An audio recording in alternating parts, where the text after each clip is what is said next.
So ಈಗ HTMLದು ಒಂದು ಈ ಥರ ಏನಾರು ಕೇಳಿಬಿಟ್ರೆ ಅಂತ ಟೇಬಲ್ ಕೊಟ್ಬಿಟ್ಟು ಇದಕ್ಕೆ HTML ಪ್ರೋಗ್ರಾಮ್ ಬರೀರಿ ಅಂತ ಕೇಳಿದ್ರೆ ನಮಗೆ ಇದು ಗೊತ್ತಿದೆ, ಏನು ಸ್ಟ್ರಕ್ಚರ್ ಗೊತ್ತಿದೆ. ಫಸ್ಟ್ HTML ಅಂತ ಬರೀಬೇಕು, ಆಮೇಲೆ ಎಡ್ ಬರೀಬೇಕು, ಆ ಎಡ್ ಒಳಗಡೆ ಟೈಟಲ್ ಬರೀಬೇಕು.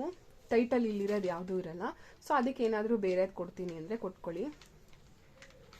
ನೆಕ್ಸ್ಟು ಎಡ್ ಕ್ಲೋಸ್ ಮಾಡಬೇಕು, ಆಮೇಲೆ ಬಾಡಿ ಓಪನ್ ಮಾಡಬೇಕು. ಬಾಡಿ ಒಳಗಡೆ ಇರೋದು ಇದು. ಸೊ ಇದು ನಮಗೆ ಗೊತ್ತು, ಇದೇನಿದು ಕ್ಯಾಪ್ಷನ್ನು. ಸೊ ಏನು ಬರಿತೀವಿ, ಕ್ಯಾಪ್ಷನ್ ಏನು ಬರೆದಿದ್ದಾರೆ, ಸ್ಟೂಡೆಂಟ್ ಅಂತ ಬರೆದಿದ್ದಾರೆ. So caption close. Clear.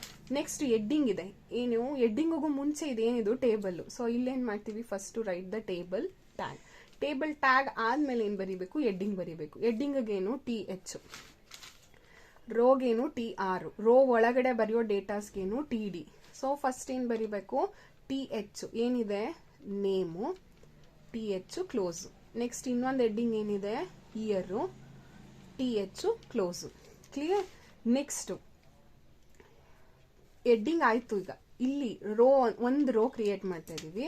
So ಅದಕ್ಕೆ ಏನಂತ ಬರೀತೀವಿ, TR. ಈ ಫಸ್ಟ್ ರೋ ಅಲ್ಲಿ ಏನ್ ಮಾಡ್ತಾ ಇದೀವಿ, ಡೇಟಾಸ್ ಎಂಟ್ರಿ ಮಾಡ್ತಾ ಇದೀವಿ. ಸೊ TD ಫಸ್ಟ್ ಡೇಟಾ ಏನು XYZ, TD close. Second data ಏನು TD 2024, TD ಕ್ಲೋಸ್.